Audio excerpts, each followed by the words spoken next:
Fresh off their district championship, Falls City is looking to build off their first-round exit from the state playoffs. It all begins here at practice at Jug Brown Stadium. The Tigers have a lot of seniors from last season to replace, but there are plenty of them this year to fill that void. Coach Darren Fritz thinks the JV team was very good last year, and how quickly they can make the transition to varsity will determine how successful they will be. We have high expectations again. We lost a tremendous senior class last year. But, we think we have some pretty good athletes coming back. So we think we can compete at a high level. We think we can make state playoffs and make a run. And, basically, we want to compete in every game and win a district championship and go on from there. With Zane Heckenlively being the only returning starter at running back, there will be a lot of new faces out there. Two big impact players that happen to look alike are twins Brian and Brad Rose. They are both playing running back and linebacker for the Tigers. Both of them are ready to show what they can do. Well, people keep on telling us that we're not going to be as good and keep on putting us down. That's what gives me strength and everything to go out there and win, prove them wrong. Falls City will be young and inexperienced, but that won't stop them from chasing another district championship. We have one returning starter, and a lot of these guys have waited a long time to play varsity football, so they kind of have a chip on their shoulder right now, and they're hungry to get out and compete. They want to prove that they can win at this level too. Falls City opens with Lincoln Lutheran. Be sure to follow their season on Falls City TV. Reporting from Falls City, I'm Jay Hanna. Oh, that's good.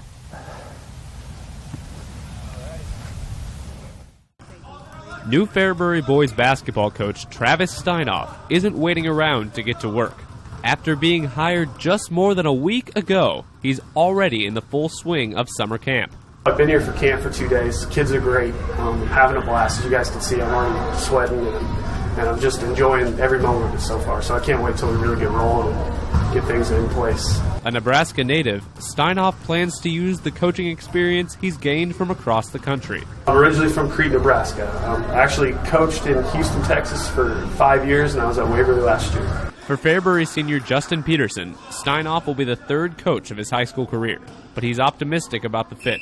I don't know him too well yet, but I think that from the experience that I've had with him, he's going to be pretty good. I think he's going to put in all the time that's necessary, and he's going to get to know us really well and figure out all our personalities. So I think that he's going to be a pretty good fit for Fairbury. While Steinoff is uncertain how the season will go, he's more focused on how he can build his players off the court. Really what I'm looking at is helping these young men become men as they grow up to be, graduate high school, become leaders in the community. And as far as basketball is concerned, we're looking to get better every day, and that starts with our camp when we start on Tuesday. And hopefully, starting on Tuesday, we can improve a lot by the end of the season. Reporting in Fairbury, I'm Matt Reynoldson, News Channel Nebraska. The Sacred Heart Irish won the state championship last year and are looking for the same result this season. Despite losing key players from last year's team, 10th-year head coach Luke Santo has high expectations this season. Well, I think for Sacred Heart and I think for our program, the expectations are always there, year in and year out. We've been fortunate over the last few years that we've been at the state tournament competing, and then thankfully last year we were finally able to get it done. So, with the girls coming back, hopefully they're still hungry. And, we know we did last year, and we can kind of duplicate those things, if we're lucky enough to get there again. The Irish are returning several players this season, though. Leading the way will be All-State performer Maggie Goltz. Also, Alexis Barnes, Jade Hill, Lauren Parrish, Haley Heights, and Sarah Wurtenberger should play a big part in their success. Coach Sano has plenty prepared for a potential championship run again. That makes it tough, when you win it, you've been to the top of the mountain. How do you, return the next year? And that's something we talked about in our very first meeting. It's going to be hard to duplicate, but we can't say we have to win a state championship because that's not fair to the coaches or the girls. We just talked about we want to be in a position put ourselves in a position where we can play for championships. Goltz, who recently signed to play basketball at Concordia, is ready for this year.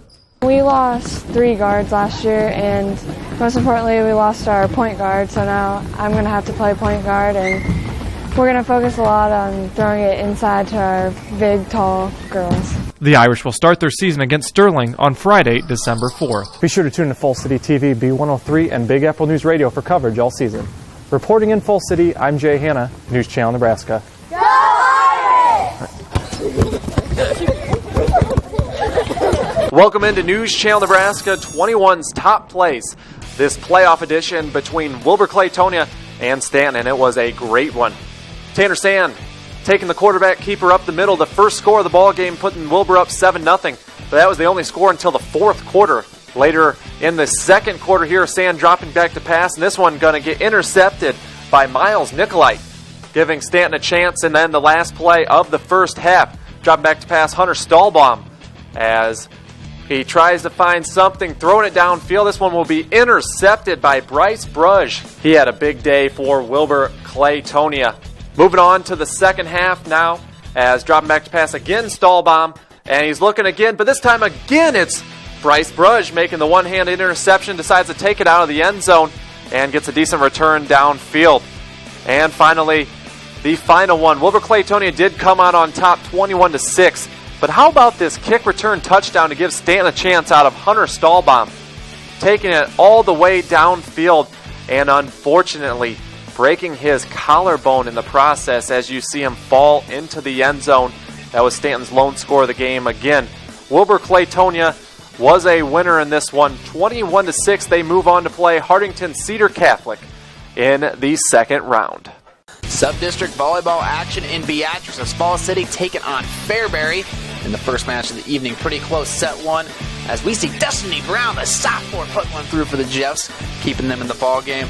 But this one would be all about Alyssa Frederick as she takes advantage of the Fairbury overpass, absolutely slams one home. Fall City wins set one 25-17. Set two, here we come.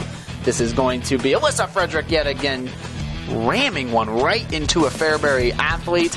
And then Sydney Brewer grabs a dig, and then Frederick grabs the kill. Tigers win their first match in straight sets.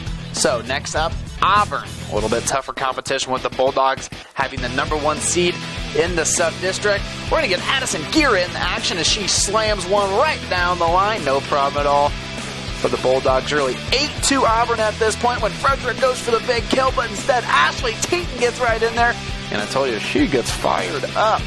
Coach Julie Frederick trying to figure out how to overcome this Auburn attack, and it's going to be tough all night long. This would help, though, as the ball rolls along the net, and then Darcy Sneathen just pops one down the line.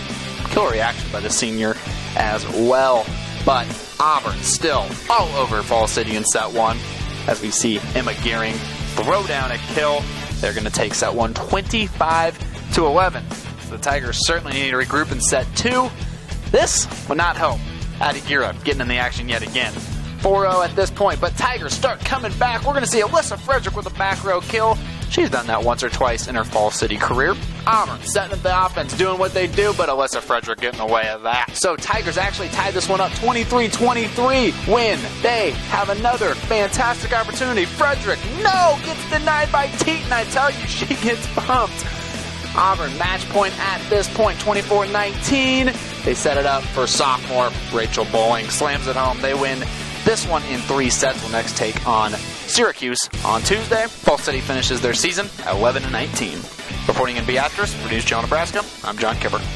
It definitely was a fun one in Class B as the Beatrice Orangemen traveled to Crete to battle the Cardinals. Let's get the top plays rolling here on News Channel Nebraska. It all starts off with the Crete offense. Yes, that's Rhett Harms running down the sidelines. Their quarterback had a huge day. Both passing and running took it 56 yards to the house.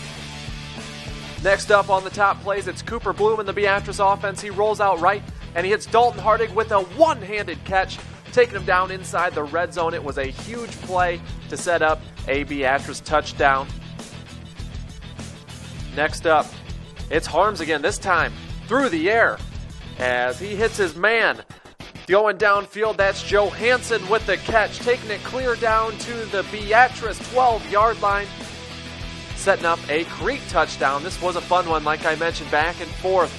Now Cooper Bloom, our Twin Rivers Chrysler Dodge Jeep Ram player of the game, runs it out left, makes a spin move at midfield to extend the play an extra 15 yards, and he finally is caught up and tackled at the 26-yard line. To wrap it up, it is the Beatrice Orangemen coming out on top. They go for the sack on Harms. He throws it downfield, and Dalton Hardig, who else makes the interception. One of 3 interceptions on the day. Beatrice wins this one 31-21.